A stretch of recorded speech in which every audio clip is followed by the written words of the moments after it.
माननीय सभापति महोदय, मैं माननीय राष्ट्रीय अध्यक्ष और नेता सदन जेपी नड्डा जी का आभारी हूं, जिन्होंने मुझे पार्टी की ओर से विचार रखने का अनुमति दिया।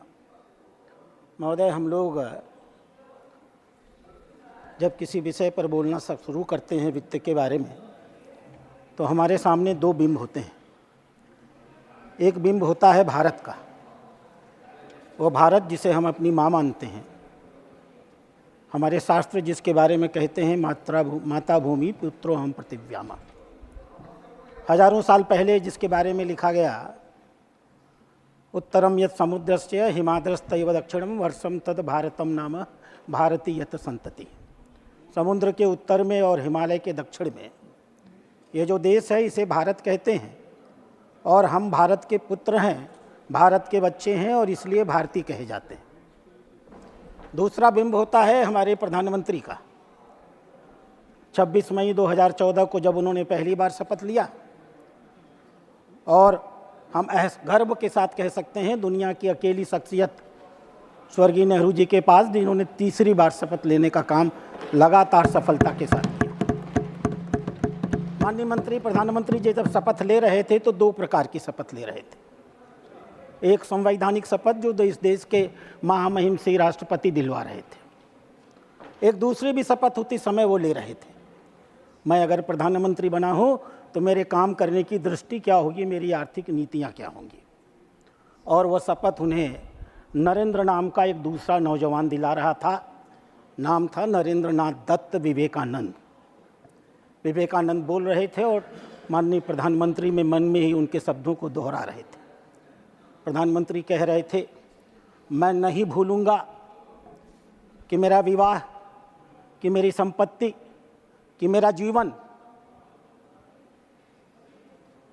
मेरे व्यक्तिगत भोग विलास के लिए या इंद्रिय सुखों के लिए हुआ है, मेरे व्यक्तिगत सुख के लिए हुआ है। मैं नहीं भूलूंगा कि मेरा यह समाज उस विराट महामाया की एक छाया मात्र है। मैं नहीं भूलूंगा भारत के जितने भी नागरिक हैं, अशिक्षित हों, गरीब हों, दलित हों, पिछड़े हों, मैं भारतवासी हूं, और ये सारे नागरिक भारतवासी हैं, हमारे परिवार के सदस्य हैं। इनका सुख और दुख हमारा और सुख और दुख होगा। मैं नहीं भूलूंगा इस बात को कि जब तक यह जीवन है, यह धरती हमारे लिए स्वर्ग है, और भारत का कल्याण ही हमारा कल्याण है। और इसी सपने को लेकर के मैं गर्व के साथ कह सकता हूं, जिस यात्रा को माननीय प्रधानमंत्री ने 2014 में शुरू किया, हम गर्व के साथ कहते हैं आज से 2024 तक वो यात्रा उनकी अनवरत जारी है। एक जमाने में रामधारी सिंह दिनकर ने, आज माननीय वित्त मंत्री जी बात कर रहे थे, आज से 60 साल पहले लिखा था देश की आर्थिक व्यवस्था के बारे में। कुछ समझ नहीं पड़ता रहस्य क्या है, जाने भारत में बहती कौन हवा है। धरती के सब पेड़ दीन दुर्बल है, गमलों के ही पेड़ सुदम्य सुदल है। जब तक है यह वह सम्य समाज सड़ेगा, किस तरह एक होकर यह देश लड़ेगा। सबसे पहले यह दुरित मूल काटोरे, समतल पीटों खाइया खड्ग पाटोरे, बहुपाद बटों की सिरा शोर छाटोरे, जो मिले अमृत सबको समान बाटोरे। माननीय पूर्व वित्त मंत्री भारत का भाषण दे रहे थे, वर्तमान की नीतियों के बारे में बता रहे थे। 1960 में रामधारी सिंह दिनकर भारत की स्थिति के बारे में बखान कर रहे थे, और ऐसा लग रहा था वर्तमान से कोई इनका संबंध ही नहीं हो। 65 साल इन्होंने राज किया है। 65 सालों के रहते हुए रामधारी सिंह दिनकर की इस पीड़ा को किंचित मात्र भी इन्होंने अगर बदला होता तो शायद ये बातें इन्हें आज दोहराने की जरूरत नहीं पड़ी होती। और इसीलिए माननीय प्रधानमंत्री जब सत्ता पर आए तो उनकी प्राथमिकता थी, देश का गरीब हमारी प्राथमिकता होगी, देश का नौजवान हमारी प्राथमिकता होगी, देश की बहनें हमारी प्राथमिकता होगी, देश का किसान हमारी प्राथमिकता होगी। और हम सब गर्व के साथ कह सकते हैं, जितनी नीतियां उन्होंने बनाई, हम नाम पर नाम ले सकते हैं, उनकी उपलब्धियों को गिना सकते हैं। पहली बार जब वो जनधन योजना लेकर के आए थे, आप तो नहीं ला पाए 65 सालों में। आप तो इस बात की चिंता नहीं कर पाए कि इस देश में 53% ऐसे लोग हैं जिन्होंने बैंक का मुंह तक नहीं देखा था। आभारी होना चाहिए इस देश को हमारे प्रधानमंत्री का, जिन्होंने इस बात को तय किया कि भारत का एक भी नागरिक जिसके पास एक पैसा नहीं होगा, हम उसे बैंक तक पहुंचाएंगे, बिना ब्याज के पहुंचाएंगे, जीरो बैलेंस पर अकाउंट खोलेंगे, उसके अकाउंट में 5,000 रुपया डालेंगे, उसे बचत करने की कला सिखाएंगे, उस देश के विकास में उसकी हिस्सेदारी करेंगे। पीछे बैठकर 65 सालों में चंद्रशेखर आपने अपने देश की नागरिकों को मजबूर किया, बहनों को गांवों के अंधेरे में शौचालय में जाने के लिए, अपनी इज्जत को बचाने के लिए, विभिन्न प्रकार की समस्याओं का सामना करने के लिए आप इस मंच पर खड़े होकर आज भाषण देते हो। महिलाओं की जो बेइज्जती आपने 65 साल में इस देश में की है, और अब भारत सन के साथ डूबेगा। आपको एहसान होना चाहिए माननीय प्रधानमंत्री का, जिन्होंने इस देश में स्वच्छ भारत योजना प्रारंभ की। और आज हम गर्व के साथ कह सकते हैं, भारत का कोई भी महिला, भारत की कोई भी बच्चा, कोई भी बूढ़ा आज अपने घर से निकल करके रात के अंधेरे में सड़कों पर जाने के लिए, शौचालय के लिए बाध्य नहीं हो सकता। आपको शर्म आनी चाहिए। 65 साल आप सत्ता में रहे, 3 करोड़ 70 लाख सिर्फ ऐसे घर थे जिनके घर आप पीने का पानी पहुंचा सके। शेष आप बात करते हैं आधे लोगों की, आप 140 करोड़ की जनसंख्या बताते हैं, 140 में 3 करोड़ 70 लाख घरों को आपने पीने का पानी पहुंचाया था। आपको आभारी होना चाहिए हमारे प्रधानमंत्री का, जिन्होंने शुरू किया जल जीवन मिशन, जिनके नेतृत्व में आज हम गर्व के साथ कह सकते हैं 14 करोड़ घरों में हमने पीने का पानी पहुंचाने का काम किया है। आपको शर्म नहीं आती? इस देश की 90% जनसंख्या इलाज नहीं करा पाती थी, चिकित्सा तक उसकी पहुंच नहीं होती थी, इलाज कराने में वह गरीबी रेखा के नीचे चली जाती थी, उसके घर बिक जाते थे, उसकी जमीनें बिक जाती थी। आप उसकी चिंता नहीं करते थे। चिंता अगर किसी ने किया तो भारत के प्रधानमंत्री नरेंद्र मोदी ने किया, जिसने तय किया इस देश का कोई भी गरीब पैसे की कमी के नाते मरेगा नहीं। आयुष्मान भारत योजना शुरू हुई, 50 करोड़ नागरिकों को आच्छादित किया गया, और हम गर्व के साथ कह सकते हैं पिछले 7 सालों के अंदर, पिछले 5 सालों के अंदर 7 करोड़ 34 लाख लोगों ने अस्पताल में इलाज कराया। अध्यक्ष महोदय, मैं आपके सामने एक रिपोर्ट पेश करता हूँ। यह रिपोर्ट है स्टैंडर्ड ऑफ पुअर की। चुनाव जब चल रहा था, चुनाव का निर्णय आने वाला था, 29 मई को यह रिपोर्ट आई थी। ये छोटी मोटी संस्था नहीं है, पूर्व वित्त मंत्री इसको नकार नहीं सकते। महत्वपूर्ण ये नहीं है कि उन्होंने भारत की रेटिंग बढ़ा दी। 2009 में भारत की रेटिंग BBB माइनस नेगेटिव थी, आपकी सरकार थी। 2012 में भारत की रेटिंग BBB माइनस नेगेटिव थी, आपकी सरकार थी। 2014 में नरेंद्र मोदी सरकार में आए, आते ही मान रेटिंग 4 महीने के अंदर बदल गई, BB माइनस से और BB स्टेबल हो गई। और हम गर्व के साथ कह सकते हैं 29 मई 2024 को घोषणा किया स्टैंडर्ड पुअर ने, और भारत की रेटिंग BB माइनस स्टेबल से बदल करके BB माइनस पॉजिटिव कर दिया। और महोदय, यह महत्वपूर्ण नहीं है, महत्वपूर्ण यह है कि ऐसा करते हुए स्टैंडर्ड ऑफ पुअर ने अपनी रिपोर्ट में क्या कहा, मैं उस रिपोर्ट को पढ़ना चाहूंगा। अध्यक्ष महोदय, उन्होंने लिखा कि भारत को मजबूत आर्थिक विकास ने भारत की ऋणग्रहता पर सकारात्मक प्रभाव डाला है। इस सुदृढ़ आर्थिक ढांचे का आने वाले 2-3 सालों में विकास की गति पर बहुत प्रभावी असर पड़ने वाला है।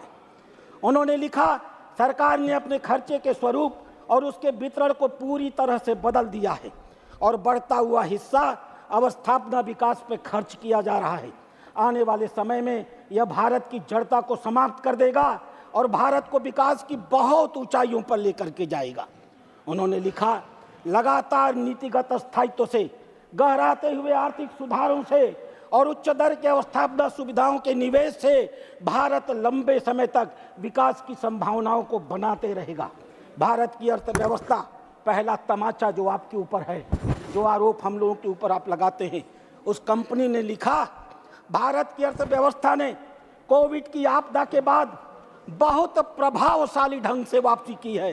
पिछले 3 सालों में भारत के वास्तविक आर्थिक विकास की दर और सकल घरेलू उत्पादन का क्षेत्र में सर्वाधिक 8.1% की औसत से वृद्धि हुआ है। भारत एशिया पैसिफिक क्षेत्र में सीट पर बैठकर बात ना करें। सर्वाधिक विकासशील है। अपनी अपनी और सीटों पर जाओ प्लीज। कि आने वाले 3 सालों में यह विकास की दिशा और गति बनी रहेगी।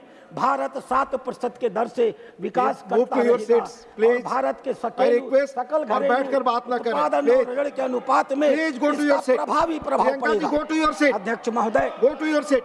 दूसरा तमाचा इनकी गाल पर मारा है स्टैंडर्ड और पुअर ने, और लिखा, यह उनके शब्द हैं, वर्ष 2024-25 में मोदी सरकार ने अवस्थापना के विकास में 11,11,000 करोड़ रुपए खर्च किए हैं, अर्थात जीडीपी का 3.4%। और अगला वाक्य जो उन्होंने लिखा, हम नहीं कह रहे, भारतीय जनता पार्टी के लोग नहीं कह रहे, हमारे अर्थशास्त्री नहीं कह रहे, स्टैंडर्ड और पुअर ने लिखा, आज से 10 साल पहले, किसकी सरकार थी ध्यान दीजिएगा, आज से 10 साल पहले खर्च से यह 4.5 गुना अधिक है। और भारत इमर्जिंग और डेवलपिंग इकोनॉमी का बेस्ट परफॉर्मिंग स्टेट है। अगली टिप्पणी क्या थी उनकी, आप ईपीएफओ को नहीं मानते, आपको एक निजी संस्था सीएमआई की रिपोर्ट समझ में आती है। आश्चर्य होता है, आप भारत के आईबीआई को वित्त मंत्री रहे हैं 60 साल, यहाँ बैठ करके इन्होंने शासन किया होगा, आरबीआई को नकारते हैं। उसी आरबीआई के सहारे ये वित्त मंत्री बने रहे होंगे। आज इतनी अनैतिकता है कि उसी आरबीआई के आधार पर इन्होंने ही गवर्नर बनाए होंगे। आज उसी आरबीआई की रिपोर्ट को चुनौती दे रहे हैं। आरबीआई और ईपीएफओ रोजगार की बात करते हैं। 2017 के पहले यह सरकार रोजगार की गणना ही नहीं कराती थी। बैठे हैं, हिम्मत होगी तो खुली जवाब देंगे। 5 साल में एक बार रोजगार की गणना होती थी, क्वार्टरली रिपोर्ट लाई जाती थी। आज हम गर्व कर सकते हैं 2017 के बाद भारत के प्रधानमंत्री ने तय किया हर 3 महीने में भारत के रोजगार की गणना की जाएगी। ईपीएफओ के आंकड़े को आप निकालिएगा। स्टैंडर्ड और पुअर, दुनिया की सारी संस्थाएं ये सीएमई के फर्जी आंकड़ों को नहीं मानती, ईपीएफओ के ही आंकड़े को मानती हैं। और ईपीएफओ के आंकड़े को कोट करते हुए उन्होंने लिखा, ईपीएफओ के आंकड़े से पता चलता है कि भारत में, ध्यान से सुनिएगा, ईपीएफओ के आंकड़े से पता चलता है मजदूरों में शक्ति बढ़ी है।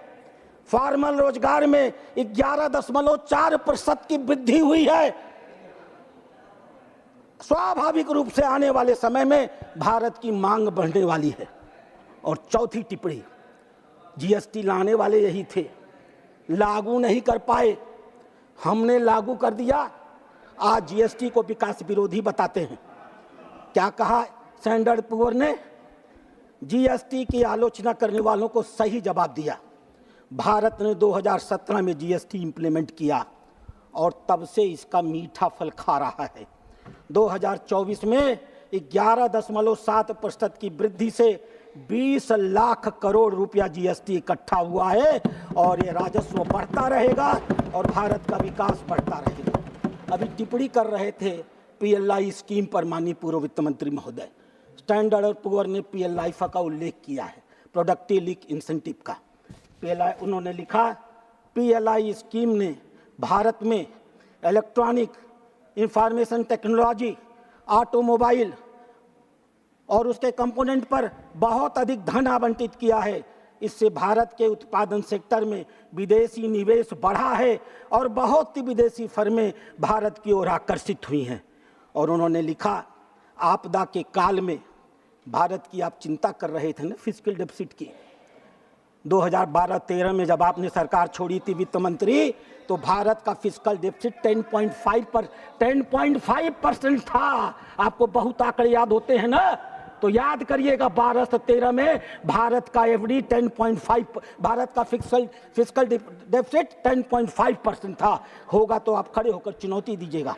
उन्होंने लिखा, भारत की फिस्कल डेफिसिट आपदा के काल में 9 से 13% थी, 2024 में 5 से 5.7% हुई, 2025 में 5.1% हुई, 2028 तक ये 4.5% होगी और लगता है 2028 में यह घाटा घट करके 4.2% हो जाएगा।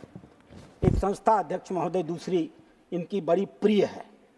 जब इनकी सरकार थी 1991 में, उसी सरकार के, उसी सत्ता के दबाव में इन्होंने क्या क्या पाप किए थे, इतिहास इसका गवाह है। भारत के इतिहास का वो सबसे काला दिन था अध्यक्ष महोदय, हमें से किसी भी नागरिक को नहीं भूलना चाहिए। कांग्रेस की सरकार थी, एक सरकार इन्होंने चंद्रशेखर जी के साथ चलाई, जैसे इनकी आदत है 4 महीने बाद उसको धोखा दे दिया। दूसरी सरकार इन्होंने नरसिम्हा राव की चलाई, जैसी इनकी आदत है बेचारे नरसिम्हा राव मरे, उनकी शव यात्रा निकली, कांग्रेस के कार्यालय के गेट पर आधे घंटे तक खड़ी रही। इन लोगों ने अपने प्रधानमंत्री की लाश को अपने कार्यालय के अंदर नहीं घुसने दिया। इतिहास के पन्ने गवाह है, जवाब देना पड़ेगा। अध्यक्ष महोदय, IMF मॉनिटरी फंड की रिपोर्टिंग है ये। IMF ने भारत की मजबूत आर्थिक उपस्थिति की प्रशंसा किया। एशिया पैसिफिक के निदेशक कृष्णा श्रीनिवास ने कहा, भारत के मैक्रो फंडामेंटल बहुत अच्छे हैं, देश की अर्थव्यवस्था बहुत अच्छी कर रही, 6.8% की विकास दर बहुत अच्छी है।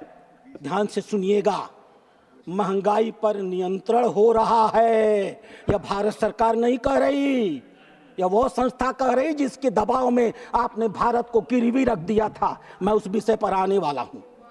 महंगाई पर नियंत्रण हो रहा है, भारत को अपने इसको टारगेट के भीतर और लाना होगा। 2023 यानी पिछले महीने वित्त मंत्री बैठी थी, 2023 के दूसरे छमाही में हुई आर्थिक वृद्धि ने सबको आश्चर्यचकित कर दिया है। भारत की मजबूर घरेलू मांग आर्थिक गति को बढ़ा रही है। उन्होंने कहा, भारत के विकास के अनुपात को बदलना होगा। अप्रैल में भारत की विकास दर 6.5 से बढ़ा करके उन्होंने 6.8 की थी। ये जीडीपी को चुनौती देने बैठे हैं, 7 साल रहे हैं, इसी जीडीपी को बनाते रहे हैं और इसी पर भाषण देते रहे हैं। और IMF ने कहा, हम दोबारा भारत के अनुमान को बदल रहे हैं और भारत के विकास दर को 6.8 से बढ़ाकर 7 कर रहे हैं। और सभापति महोदय, उपसभापति महोदय, उन्होंने सिर्फ भारत का ही विकास नहीं बताया, उन्होंने पूरी दुनिया के विकास का खाका खींच दिया। अमेरिका की विकास दर 2.7%, जर्मनी की विकास दर 0.2%, फ्रांस की विकास दर 0.7%, इटली की विकास दर 0.7%, स्पेन की विकास दर 1.9%, यूके की विकास दर 10.5%, जापान की विकास दर 10.9%, रूस की विकास दर 3.2%, ब्राजील की विकास दर 2.2%, मैक्सिको की विकास दर 2.4%, साउथ अफ्रीका की विकास दर 10.9%। और हम गर्व के साथ कह सकते हैं, भारत की विकास दर 7% का आंकड़ा IMF की संस्था ने दिया है अध्यक्ष महोदय। और कौन है ये IMF? प्रमोद जी, 2091 में आप ही की सरकार थी, 3 हफ्ते का फॉरेन रिजर्व आपके पास नहीं था, 3 हफ्ते का पैसा नहीं था आपके पास। मूडी ने आपको डाउनग्रेड कर दिया था, IMF ने आपको लोन देने से मना कर दिया था, वर्ल्ड बैंक ने आपका पैसा रोक लिया था, आपके पास पूरी की पूरी व्यवस्था फेल कर रही थी। आप मजबूर हुए, आपने 2 बार 1 जुलाई और 3 जुलाई को भारत की मुद्रा का अवमूल्यन किया और सबसे घटिया काम किया, सोना गिरवी रखा तो रखा। अगर आपका दिल साफ था तो खुलेआम सामने रखते। चोरी से सोना गिरवी रखने का काम दुनिया की किसी सरकार ने किया तो भारत सरकार ने किया। और भारत का 67 टन सोना इन लोगों ने 2 बार, एक बार 20 टन सोना, एक बार 43 टन सोना। मेरे को कोई असर नहीं पड़ता, बैठो नहीं चिल्लाते रह जाओगे। एक बार 20 टन सोना और एक बार 67 किलो सोना इन लोगों ने गिरवी रखा, रात के अंधेरे में रखा। हुआ क्या अध्यक्ष महोदय, एक बहुत नामी पत्रकार हैं शंकर अय्यर, वो बेचारे एयरपोर्ट गए थे किसी काम से। उन्होंने देखा कि एक ट्रक का पहिया फट गया तो वो देखने पहुंचे, पता चला कि उसके अंदर सोना भरा हुआ है। और तब जाकर के दूसरे दिन खबर छपी कि भारत ने अपने 142 करोड़ नागरिक जिनकी चर्चा कर रहे हैं ना, उनसे छिपा करके भारत का सोना गिरवी रख दिया। और हम गर्व के साथ कह सकते हैं हमारे पास एक प्रधानमंत्री है, चुनाव की गहमा गहमी में छिप गया। 31 मई 2024 को हमारे मोदी जी के नेतृत्व में इस देश ने अपना 100 किलो टन सोना भारत में वापस मंगवाया है और भारत के खजानों में रखा गया है। अध्यक्ष महोदय, ये चर्चा कर रहे थे आर्थिक आंकड़ों की, मैं भी इन्हें कुछ आंकड़े बता देना चाहता हूं। इन्होंने चर्चा किया ऋण के ऊपर। आज भारत का ऋण जीडीपी का 85% है, मानता हूं मैं। पूरी दुनिया के क्या आंकड़े हैं? अमेरिका का ऋण 129% का जीडीपी का है, जापान का ऋण 264% का है, इटली का ऋण 142% ऑफ जीडीपी है, फ्रांस का ऋण 112% ऑफ जीडीपी है, यूके का ऋण 97% ऑफ जीडीपी है, भारत का ऋण 85% ऑफ जीडीपी है। पूरी दुनिया में भारत ने विकास भी सर्वाधिक गति से किया है और भारत की ऋणग्रस्तता भी पूरी दुनिया में उसके सकल घरेलू उत्पादन के मुकाबले सबसे कम है।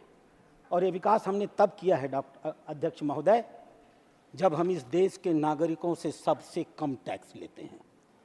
आप बात कर रहे थे इनकम टैक्स की, हम गर्व के साथ कह सकते हैं भारत अकेला ऐसा देश है, पूरी दुनिया का अकेला देश है जो पूरी दुनिया में अपने नागरिकों से सबसे कम का टैक्स लेने का काम करता है। ब्रिटेन अपने नागरिकों से 33% टैक्स लेता है, नॉर्वे 31% टैक्स लेता है, ऑस्ट्रेलिया 30% टैक्स लेता है, स्विट्जरलैंड 27.5% टैक्स लेता है, इजराइल 24% टैक्स लेता है, यूरोपियन यूनियन 26% टैक्स लेता है, जर्मनी 22% टैक्स लेती है, स्वीडन 21% टैक्स लेता है, अमेरिका 16.5% टैक्स लेता है। और हमने जो पूरी दुनिया में यह ऐतिहासिक विकास की गति पाई है वह सिर्फ 7.6% ऑफ जीडीपी का टैक्स सिर्फ इसी टैक्स के आधार पर पाई। और अध्यक्ष महोदय, ये अभी रुकिए, बैठिए सर। ये आरबीआई की रिपोर्ट, ये आरबीआई की मंत्री आरबीआई की अधूरी रिपोर्ट पेश कर रहे थे। आपस में बात नहीं, मैं पूरी रिपोर्ट पेश कर देता हूं अध्यक्ष महोदय, सभापति महोदय। 2011 में भारत के नागरिकों का नेटवर्थ जीडीपी का 85.7% था। आंकड़े हैं, आपने कोट किया है, पढ़िएगा पूरी तरह। मार्च 2014 में 3 साल के कार्यकाल में यह 85.7% से घट करके 78.5% आ गया। 3 साल के अंदर आपने देश के नागरिकों की 7% पूंजी लूट लिया। और हम गर्व के साथ कह सकते हैं मार्च 2014 में मोदी जी की सरकार आई और हमारा नेट फैमिली वर्थ 78.5% से बढ़कर के 97.2% हो गया। अर्थात कुल मिलाकर के हमने 19% अतिरिक्त पूंजी इस देश के नागरिकों के जेब में पहुंचाने का काम किया। 2014 में इनकी सरकार थी, प्रति व्यक्ति आय 86,000 थी, 86,000। आपके आंकड़े हैं महाशय, 50% नागरिक, 70% नागरिक। उस समय आंकड़ा देते थे तो आपको 50% और 70% नहीं दिखता था। उस समय आपको औसत दिखता था। 86,000 का आपने आय देकर छोड़ा था। आज भारत की प्रति व्यक्ति की आय कितनी है? कहां आपने 86,000 पर छोड़ा था। और हम गर्व के साथ कह सकते हैं आज भारत का आम नागरिक 2,12,000 रुपया कमाता है। 2,12,000 रुपए इस देश के प्रति व्यक्ति की आय है। और ये बात कर रहे थे गरीबों की, यह बात कर रहे थे देश की आर्थिक व्यवस्था की। ये बात कर रहे थे कि लोगों के पास धन नहीं है इस बात का कि वो बेचारे खर्च कर सकें। मैं सिर्फ एक आंकड़ा आपके संज्ञान में लाना चाहूँगा अध्यक्ष महोदय। आरबीआई को माने या न माने, सरकार तो वो उसी से चलाते थे। आरबीआई देश के पास कितना पैसा है, कितना पैसा खर्च करती है, नागरिकों को अपने विकास का अंदाज कैसे लगता है, उनके पास पैसा नहीं है तो वो काम कैसे करते हैं, इसलिए वो हाई फ्रीक्वेंसी इंडिकेटर्स निकालते हैं। ये वही आंकड़े हैं जो अपनी सरकार में रहते समय ये भाषण दिया करते रहे होंगे। मैं इन्हें इनके चेहरे पर दिखा देता हूँ। ग्रामीण एरिया में 2 व्हीलर्स का सेल 21.3% बढ़ गया। कैसे बढ़ गया? बिना पैसे के। 3 व्हीलर्स का सेल 12.3% बढ़ गया। आपने जेब में पैसा डाला था। ट्रैक्टर का सेल 3.7% बढ़ गया। आदमी के पास पैसा नहीं था तो वो ट्रैक्टर खरीद रहा था। टोल कलेक्शन 37.5% बढ़ा है पिछले 1 साल में। 37.5%। ये गाड़ियां बिना पेट्रोल के चलती हैं, बिना डीजल के चलती हैं क्या? बिना आवश्यक आप बताते हैं कि हमने 5 लाख कितना किलोमीटर बताया आपने? 500,000 in 1 month. By God, he only can move. Nobody else can move. Nobody else can move. He only can move. मैं तो आश्चर्यचकित हूँ अध्यक्ष महोदय। टोल कलेक्शन 37% बढ़ गया। पैसेंजर व्हीकल का सेल 4.9% बढ़ गया। डोमेस्टिक एयर ट्रैफिक 6.6% बढ़ गई। डोमेस्टिक एयर कार्गो ट्रैफिक 6.7% बढ़ गई। इंटरनेशनल पैसेंजर्स 13.2% बढ़ गए। रेलवे फ्लाइट ट्रैफिक 10.1% बढ़ गई। होटल ऑक्यूपेंसी 60% बढ़ गई। सीमेंट का प्रोडक्शन 10.6% बढ़ गया। मकान नहीं बन रहे थे, निर्माण नहीं हो रहा था, तो सीमेंट क्या कर रहे थे महाराज? कभी तो इन आंकड़ों को देखने की कोशिश करिए। स्टील का प्रोडक्शन 19.1% बढ़ गया। ऑटोमोबाइल का सेल 18.2% बढ़ गया। कमर्शियल व्हीकल का सेल 3.5% बढ़ गया। जीएसटी का ई-वे बिल 16.3% बढ़ गया। जीएसटी का कलेक्शन 11.4 बढ़ गया। और अध्यक्ष महोदय, नागरिकों के पास पैसा नहीं था। मकान की खरीद नागरिकों के बीच में 33% बढ़ गई। 33% अधिक लोगों ने इस साल मकान अतिरिक्त खरीदे हैं। ये कहते हैं कि देश में पैसा नहीं है। आप देख नहीं पाते, देखना नहीं चाहते। जॉन्डिस्ड आई हैं आपके।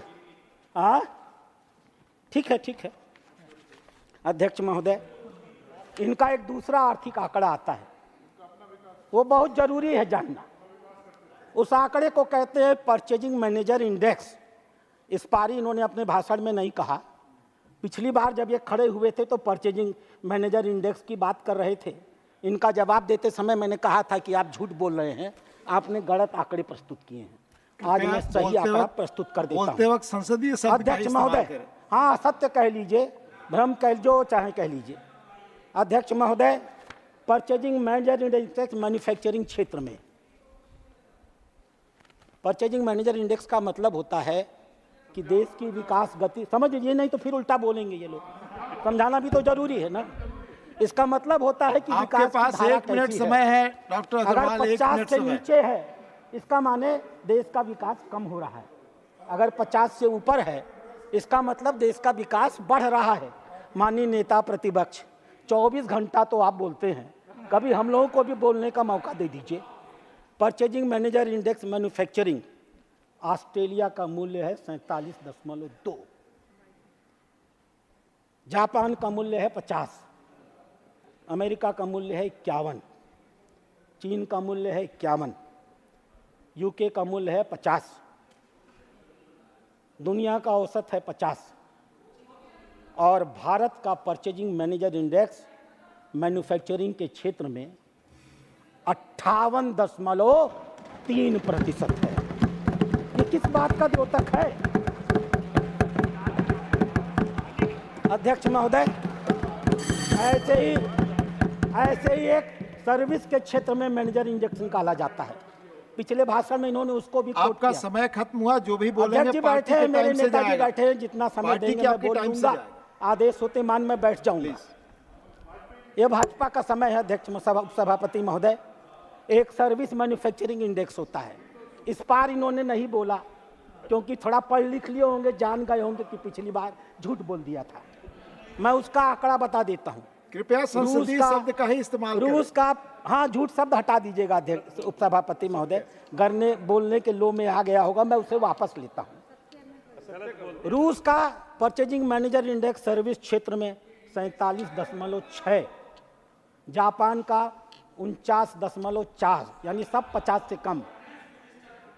ऑस्ट्रेलिया का, तू जाके बलिया को बिहार के मुख्यमंत्री का आने बड़ा बाटा झेला था वो उनके बेईमानन के, लालू यादव के और तेजस्वी के। तोरे जैसा पढ़ल लिखल आदमी केकर गुलामी करा था, समझे नहीं होता। व्यक्तिगत टिप्पणी नहीं जाएगी रिकॉर्ड में, प्लीज। ऑस्ट्रेलिया, आप चेयर को देखकर बोलें। ऑस्ट्रेलिया 51%, चीन 51%, यूके 52%, यूएसए 53%। अध्यक्ष महोदय, भारत का सर्विस क्षेत्र का पीएमआई 60.5% है, पूरी दुनिया में अकेला। एक तीसरा आंकड़ा भी है जिसके बारे में पिछली बार ये नहीं बोले थे, कंपोजिट मैनेजर इंडेक्स। जापान 49.7। अब सुन नहीं रहे ये लोग, सुन सब रहे हैं, ना सुनने का नाटक कर रहे हैं, सुन सब रहे हैं।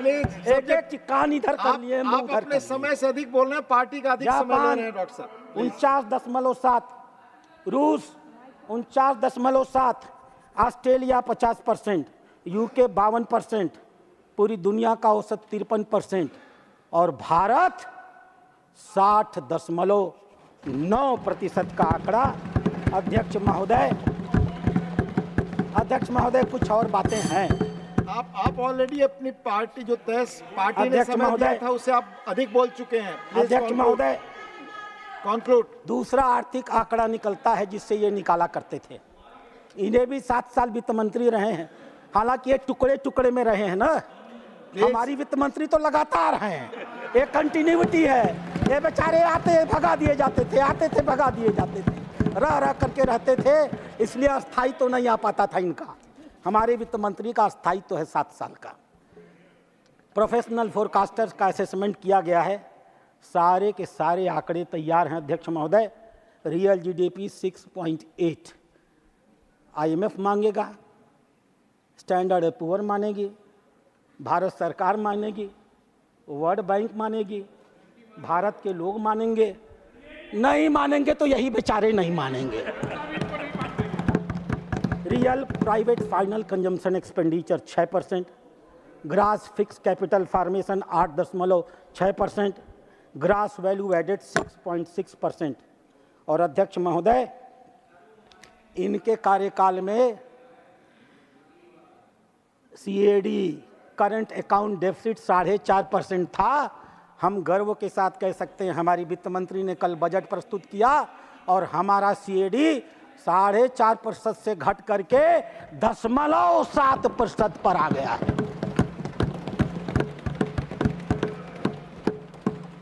एक और आंकड़ा ये लोग निकलवाते हैं अध्यक्ष महोदय, वित्त मंत्री है ना, ये भूल गए होंगे, याद करा देना जरूरी है, याद करा देना जरूरी है इनको अध्यक्ष महोदय।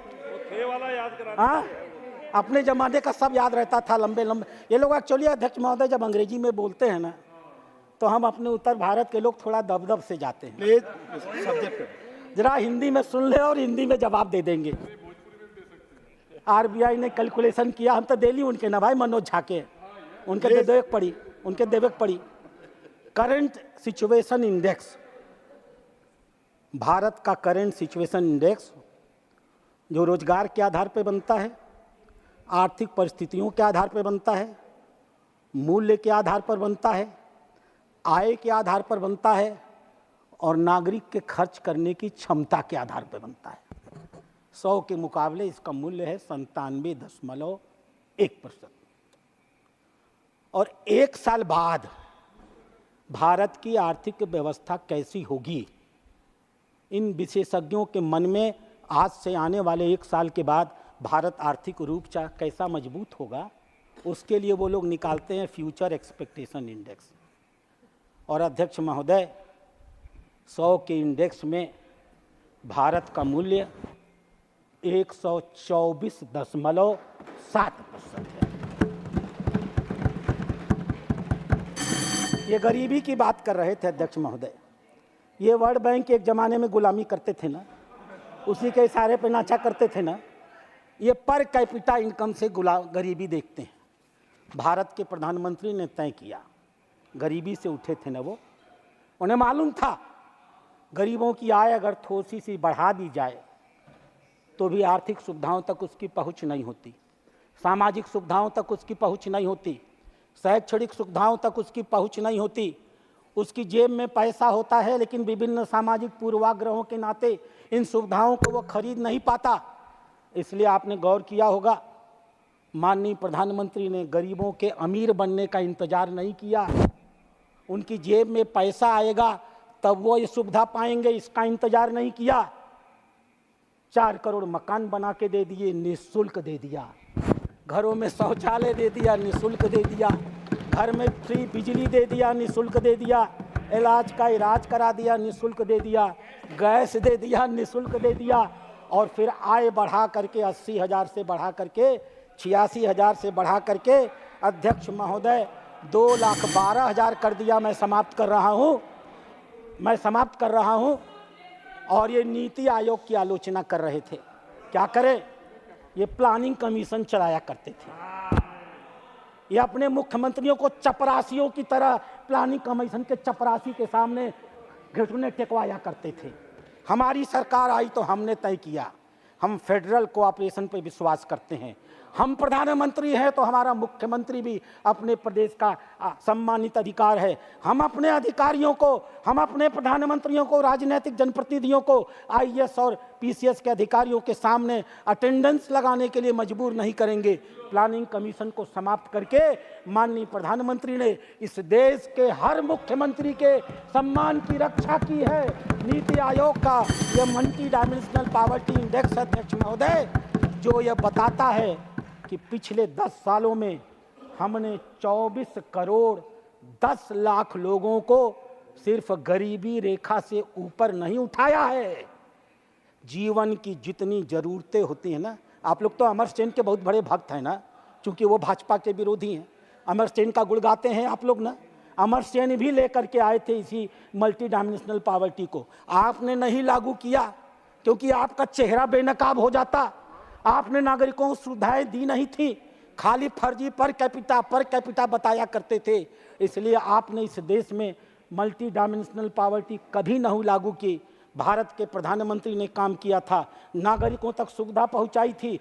चुनौती के साथ उन्होंने कहा, जब तक एक एक नागरिक के चेहरे पर खुशी नहीं आएगी, गांधी जी का वो सपना पूरा नहीं होगा कि जब तुम नीतियां बनाते हो तो यह देखो कि तुम्हारी नीतियों से गरीबों के आंसू साफ होते हैं या नहीं।